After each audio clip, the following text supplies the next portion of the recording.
Bonjour à toutes et à tous. Une nouvelle fois ici pour alerter sur le climat raciste qui règne dans le pays et les conséquences qui en découlent avec l'assassinat, l'attentat terroriste, puisque le parquet national antiterroriste, et on s'en félicite, a été saisi suite au meurtre d'Hicham Miraoui. D'abord, évidemment, présenter nos condoléances à sa famille, ses proches et ses amis.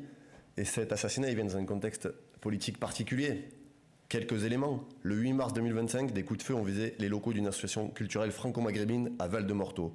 Le 13 mars 2025, à Grenoble, un chauffeur de bus musulman a été menacé de mort. 16 avril 2025, Joué-les-Tours, deux amis d'origine algérienne victimes d'une agression raciste.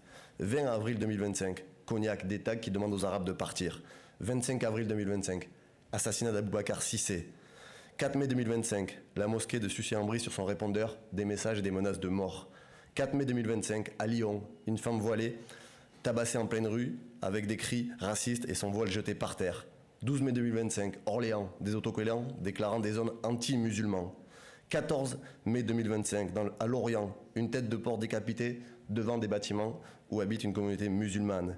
24 mai 2025, à l'hôpital en Moselle, un ancien lieu de culte musulman saccagé. Et évidemment, ce week-end, le meurtre et l'assassinat abominable d'Hicham Miraoui. Tout cela s'inscrit, je le dis, dans un contexte politique où des responsables créent ce climat, alimentent un racisme d'atmosphère, et en premier lieu, le ministre de l'Intérieur, Bruno Retailleau, qui ne cesse de courir après l'extrême droite, qui relaie ses idées, ses mots, installe dans le débat public des propos qui encouragent les passages à l'acte. Et la responsabilité immense de celles et ceux qui, sur les plateaux télé, notamment sur les chaînes du groupe Bolloré, passent leur journée à cibler les étrangers, les Arabes, les musulmans, les Noirs, pour les présenter comme des ennemis de l'intérieur, avec des gens qui passent à l'acte. Et le profil de l'homme qui a assassiné Hicham Miraoui ce week-end n'est pas un profil anodin.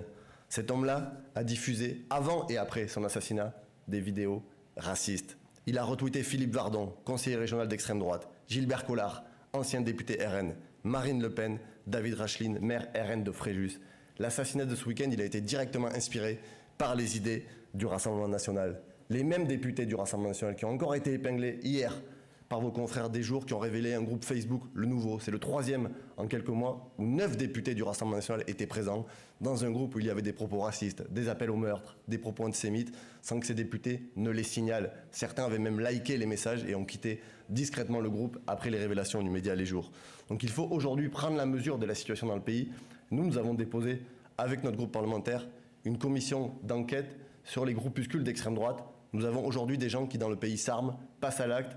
Et je ne peux pas terminer sans parler de Jamel Benjabala, qui, il y a quelques mois, a été assassiné devant sa fille de 10 ans par un militant d'extrême droite qui lui a roulé à 3 reprises dessus, membre du groupe Patriote Française, sans que cela ne suscite aucune réaction du pouvoir politique. Aujourd'hui, Bruno Retailleau est un incendiaire qui fait mine de s'insurger du racisme et de ses conséquences, alors qu'il l'alimente chaque jour à la tête du ministère de l'Intérieur.